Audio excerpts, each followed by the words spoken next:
filled, you make a very good point, is filled with hoaxes and scams and what have you. It doesn't mean, however, that all of it is. And in fact, what we're saying after 8 years of research, we have found the documents, the top secret witnesses, the insiders willing to testify under oath before Congress that this is true. Now, here's another key point.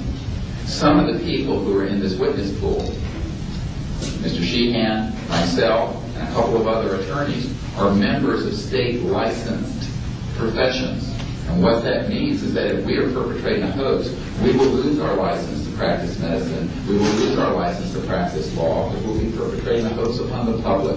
So what I would say to you is that the group of people before you are very credible, and the others whom we have identified are. We are not the CIA. We have not been able to do a $50,000 background check on each person. I'll give you that caveat. But we have done very serious interviews and vetting. And by the way, these people have presented their DD-214s, their defense forms, other documentation that show the two DD-214s and others that show that they were in the military at a certain place and a certain time. So we're very comfortable that, in fact, that the weight of the testimony will carry the day here and that this is real. Yes, I had an insight, and it relates to your question. There have been tens of thousands of sightings and experiences from all over the world. Only one needs to be true. Because if only one is true, then the entire case, the non-reality of the act, falls apart.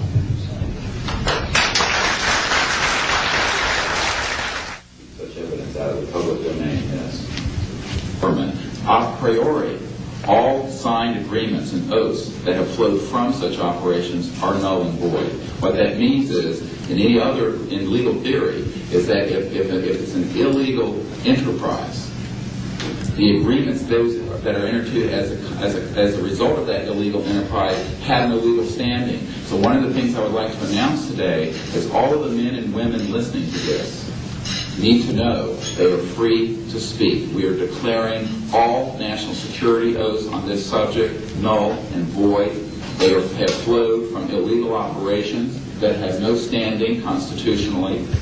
My people, my mother's family, who fought in the American Revolution, were prisoner of war with the British to help found this country, did not fight and die to form the United States so that this kind of chicanery can go on. So these men are free to speak, and there can be no legal repercussions against them. We have legal counsel who will also support this theory, and we're taking this to other constitutional scholars. It is time for that game to end. It is time for a new era in the human experience. Yes.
Occasion has also escaped the oversight of the president, we know for a fact that this has happened. I personally briefed President Clinton's first CIA director on this.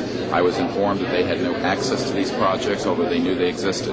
I was told the same thing by the senior investigator for the Senate Appropriations Committee, a man named Dick D'Amato, who in 1994 told me that there were somewhere between $40 and $80 billion a year going into these classified projects, and that he, with a subpoena on behalf of the Senate and a top-secret clearance, could not penetrate them. He told me these were the varsity team of all black projects, covert projects. So this is really serious stuff, and it brings into question, have we gone down the road that Eisenhower warned us about a little too far when he said, beware of the military-industrial complex, that it can escape the checks and balances of our democracy. And I think on this particular issue, it in fact has, and it's time for the Congress to represent the people in this regard and to reassert its oversight of these projects. One last question. When you talk about putting the checks and balances back into place, talk about the passion of these people, if you would. How confident are they? Well, they know what they saw. I mean, these are men ranging from Air Force and NRO officials to people who have been contract agents for the CIA to people who have been pilots in World War II and are heroes of our country, the greatest generation that Tom Brokaw talks about. And so what I have to say to you is that these people know what they saw. They're not going to be speaking about anything except what they directly witnessed. And we're not talking lights in the sky and swamp gas. We're talking people who have actually retrieved extraterrestrial vehicles who are going to be here today. Very good. We'll take one picture of it. That's concrete and that's based on reality. But anyone who does further research in this field will find that they are not hostile. None of them are hostile. They have shown us that they can shut down missile silos and rockets. They have not destroyed us, and they've been here for tens of thousands of years. We know of 50 years worth, more or less, of secrets. We know of major... And the fact what is... about this hybrid breeding program that keeps being referred to? Well, again, we're not dealing with these kinds of things. We are dealing with credentialed, unimpeachable witnesses here who have worked in projects. We're not dealing with that. We're dealing with what we know. What we know is that these are not hostile entities. I don't know how to explain this to you except that people here are all still here. The world is still here. And they have shown us what their technology is capable of doing.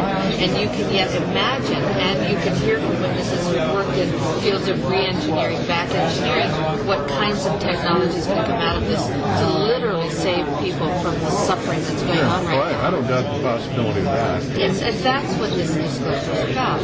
It isn't about these other kinds of stories that you have no proof of and nobody does. And the fact is, we have proof here of what we're saying. Well, they have removed artifacts. Well, again, we're not going to deal with this kind of story, and a lot of that is manufactured also. That's for sure. So what we're dealing with here is concrete evidence, documents, people who've been working in the industry, naval military industrial complex, intelligence. I worked on the MX missile, and I was if I went public with that whole story. So you can imagine.